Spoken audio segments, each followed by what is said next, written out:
Hi everyone, my name is Bilal Khan and I'm your trainer for financial reporting. And today we are gonna learn about one of the examples of lease. क्योंकि हम IFRS 16 पढ़ रहे हैं तो हम lease की example हम देखने वाले हैं आज। बहुत ही ज़्यादा इम्पोर्टेंट एग्जाम्पल होने वाली है। इसके अलावा वीडियो को लास्ट तक देखिएगा क्योंकि मैं बहुत ज़्यादा इम्पोर्टेंट और की पॉइंट्स बताने वाला हूँ ड्यूरिंग द वीडियो। और अगर आप न्यू टू चैनल हैं तो सब्सक्राइब कर लिएगा क्योंकि इससे मेरी हर आने वाली वीडियो आप तक पहुंच जाएगी। ठीक है, तो ये जो एग्जाम्पल होने वाली है ये हमने वीडियो नंबर 23 और 24 में भी डिस्कस की थी, लेकिन आज हम उसका एक्सटेंडेड वर्जन देखने वाले हैं। तो वीडियो नंबर 23 24 देखें फिर इस पर आइएगा। तो आए शुरू करते हैं। तो ये जो हमारी डायनेमिक एग्जाम्पल नंबर 1 थी जो हमने की थी 23 आई गेस 24 में की थी। तो इसके अंदर हमने present value of lease liability already निकाल ली थी 31552, और इसी तरह से हमने डायरेक्ट जो राइट ऑफ यूज एसेट था उसको भी रिकॉर्ड कर लिया था, उसकी डायरेक्ट कॉस्ट को भी रिकॉर्ड कर लिया था। और राइट ऑफ यूज एसेट हमारा ये हमने इस तरीके से रिकॉर्ड कर लिया था, और इसकी जो डायरेक्ट कॉस्ट थी वो भी मैंने बताई थी कि क्यों रिकॉर्ड की जाती है और किस तरीके से रिकॉर्ड की जाती है। तो आज इसको कंटिन्यू करते हैं मजीद फर्दर इस वीडियो के अंदर। तो ये हम आ गए हैं डायनेमिक के ऊपर एग्जाम्पल नंबर 3 के अंदर। तो उसके अंदर हमने तो जस्ट ये सीखा था कि प्रेजेंट वैल्यू टेबल के अंदर किस तरीके से जो है एसेट को रिकॉर्ड किया जाता है, सॉरी लीज लायबिलिटी निकाली जाती है और एसेट रिकॉर्ड किया जाता है। डायरेक्ट कॉस्ट जो है हमारी जो भी डायरेक्ट कॉस्ट होती है या एक्स्ट्रा कॉस्ट होती है रिलेटेड टू एसेट वो आती है। तो आज हम इसकी, जैसे कि हमने लास्ट वीडियो के अंदर भी देखा था कि किस तरीके से डेप्रिसिएशन वगैरह कैलकुलेट होती है राइट ऑफ यूज एसेट की, किस तरीके से फाइनेंस कॉस्ट रिकॉर्ड होती है, अनवाइंडिंग किस तरीके से होती है, या फिर लीज जो लायबिलिटी लीज जो स्केड्यूल होता है ये शेड्यूल होता है वो किस तरीके से बनता है, या लीज टेबल कैसे बनता है, वो आज हम देखने वाले हैं इस वीडियो के अंदर। तो कंटिन्यू करते हैं। और रिक्वायरमेंट हमारे पास पहले से मौजूद है, prepare extract from dynamic financial statement in respect of the lease agreement for the year ended 31 December 2001। उसी एग्जाम्पल को कंटिन्यू कर रहे हैं, कोई नई चीज नहीं है, तो आपने वीडियो में जाके उस एग्जाम्पल को पढ़ लेना लास्ट वीडियोस के अंदर। तो डेप्रिसिएशन हमने यहाँ पे कैलकुलेट की हुई है 11517 की, किस तरीके से अभी नीचे देखते हैं वर्किंग 1 के अंदर। तो और हमने वर्किंग 2 के अंदर फाइनेंस कॉस्ट को भी कैलकुलेट किया हुआ है 1578। तो आए वर्किंग 1 को पहले देख लेते हैं। व्हाट इज बेसिकली वर्किंग 1, ये रही हमारी वर्किंग 1। वर्किंग 1 में हमारा बोल रहा है the right of use is depreciate over the 3 year lease term because it is shorter than the useful life, क्योंकि हम लोअर ऑफ लेते हैं या शॉर्टर ऑफ लेते हैं। तो लीज टर्म यहाँ पे ज़्यादा थी हमारे पास, और जो है हमारी जो डेप्रिशिएशन थी over the 3 year lease term, क्योंकि जो लाइफ थी एसेट की, सॉरी, यहाँ पर ज़्यादा थी और जो लीज टर्म थी वो हमारी कम थी, तो हमने शॉर्ट ऑफ ले लिया था। तो हम इसको 3 ईयर्स पे डेप्रिशिएट करेंगे। This gives a charge of क्या किया हमने 34552 जो उस एग्जाम्पल के अंदर है डायनेमिक की, जो हमने प्रेजेंट वैल्यू निकाली थी उसको डिवाइड कर दिया जस्ट 3 ईयर्स से, तो हमारे पे 11517 आ गया। तो इस तरीके से हमारे पे डेप्रिसिएशन आ गई है। और फाइनेंस कॉस्ट वर्किंग 2 से आ रही है। ये किस तरीके से आई है?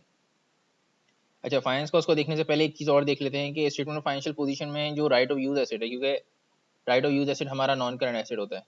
ठीक है, तो स्टेटमेंट ऑफ फाइनेंशियल पोजीशन में या फिर बैलेंस शीट के अंदर हमारा राइट ऑफ यूज एसेट इस तरीके से आएगा कि 34552 जो टोटल हमारा एसेट बना था उस टाइम, ठीक है, उसमें से हमने डेप्रिसिएशन को माइनस कर देना है, तो जो रिमेनिंग बचेगा वो हमारा पहले साल के एंड पे, क्योंकि 2011 का इसने हमसे पूछा है, तो जो पहले साल के एंड पे जो है हमारा राइट ऑफ यूज एसेट आ जाएगा 23035। सही है जी।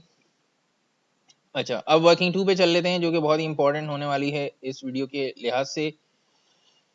ठीक है। वो क्या है हमारी, वो ये रही लीज टेबल, जो कि बहुत ही इंपॉर्टेंट है, बहुत ही सिंपल। एक एग्जांपल मैं ऑलरेडी करा चुका हूँ, जिसको आपने अगर देखा नहीं है तो देख लें जाके वीडियो के अंदर। लास्ट वीडियो है या उससे लास्ट होगी, उसमें दोनों में से कोई एक वीडियो है, तो आपने जाके देखनी है, तो आपको समझ में आ जाएगा मैं क्या कर रहा हूँ बेसिकली।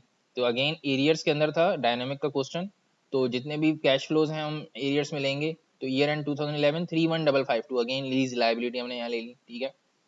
इंटरेस्ट हमने किस तरीके से कैलकुलेट किया है कि जो ब्रॉड डाउन है उसका 5% ले लिया तो हमारा इंटरेस्ट आ गया। देन पेमेंट्स की डिडक्शन होगी, पेमेंट्स की डिडक्शन सवाल पढ़ेंगे समझ में आ जाएगा क्यों कर रहा हूँ 10,000 माइनस। देन 23,130। ठीक है। अच्छा, यहाँ पर इसने, जैसे कि मैंने एक वीडियो के अंदर अगेन IFRS 16 की बोला था कि आपने कैलकुलेशन सिर्फ उतनी करनी है कि अगर आपसे फॉर एग्जाम्पल जैसे यहाँ 2001 का पूछ रहा है, तो आपने 1 साल आगे की करनी है। ऑल्दो इस एग्जाम्पल के अंदर 3 साल थे और आपको अगर याद हो तो डायनेमिक के अंदर 3rd ईयर में 15,000 की पेमेंट हो रही थी, लेकिन हमने यहाँ सिर्फ 10,000 की और 10,000 की दोनों साल में ली हुई है, क्योंकि हमसे उसने 2001 की कैलकुलेशन का पूछा है। तो हमने लीज टेबल के अंदर भी सिर्फ 1 साल मजीद यानी 2002 की कैलकुलेशन की है। ये बहुत ही ज़्यादा इंपॉर्टेंट पॉइंट है जो कि मैं बार बार रिपीट करता हूँ और हमेशा करता रहता हूँ कि आपने 1 साल, क्योंकि वहाँ पे आपके पास एग्जाम में टाइम नहीं होने वाला, आपके पास टाइम इतना ज़्यादा नहीं होगा, जिसकी वजह से क्या होगा कि अगर आप पूरी कैलकुलेशन करने बैठ गए, फॉर एग्जाम्पल उसने 5 साल की लीज दी है और अगर आपने 5 ईयर्स की कैश फ्लो बना दिए तो आपका टाइम बहुत ज़्यादा शॉर्ट हो जाएगा और हो सकता है आपका पेपर भी कंप्लीट ना हो।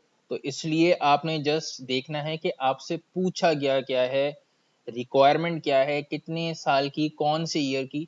तो जिस साल की भी पूछी हुई है तो आपने लीज टेबल की कैलकुलेशन सिर्फ 1 साल आगे की करनी है, क्योंकि उससे आपकी एक तो करंट लायबिलिटी यहाँ से पता चल जाती है, दूसरा नॉन करंट लायबिलिटी पता चल जाती है। तो हमने ज़्यादा कैलकुलेशन अननेसेसरी नहीं करनी।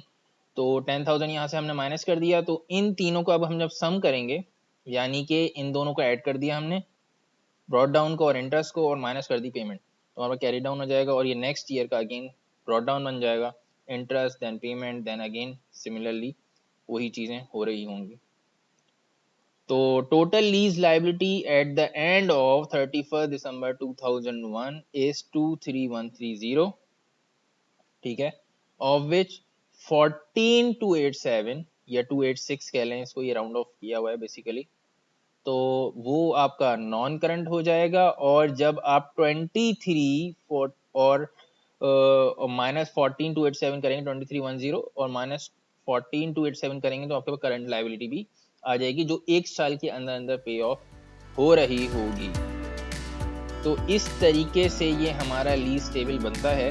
होपफुली आप लोगों को समझ में आया होगा, ठीक है जी। और राइट ऑफ यूज एसेट, ये जो हमारा था डेप्रिसिएशन, उसको हम रिकॉर्ड कर सकते हैं। तो राइट ऑफ यूज एसेट को आपने, जैसे कि हमने ऑलरेडी रिकॉर्ड कर दिया है, वैसे तो डेप्रिसिएशन हमारी तीनों साल की आ जाएगी 11,517, 11,517, 11,517, ये जो बेसिकली लिखा हुआ है ये यही चीज़ लिखी हुई है 11,517, 11,517 की आपकी तीनों साल की डेप्रिसिएशन आ जाएगी। तो होपफुली आपको ये चीज़ें समझ में आ गई होंगी और वीडियो को लाइक कर दिएगा, शेयर कर दिएगा। कोई भी क्यूरीज हो तो आप नीचे कमेंट में पूछ सकते हैं मुझसे। तो वीडियो को यहीं तक रखते हैं। नेक्स्ट वीडियो के अंदर हम एक बहुत ज़्यादा इंटरेस्टिंग टॉपिक पे जाने वाले हैं, अगेन रिलेटेड टू IFRS 16। तो keep following my YouTube channel. Till then good bye, अल्लाह हाफिज़।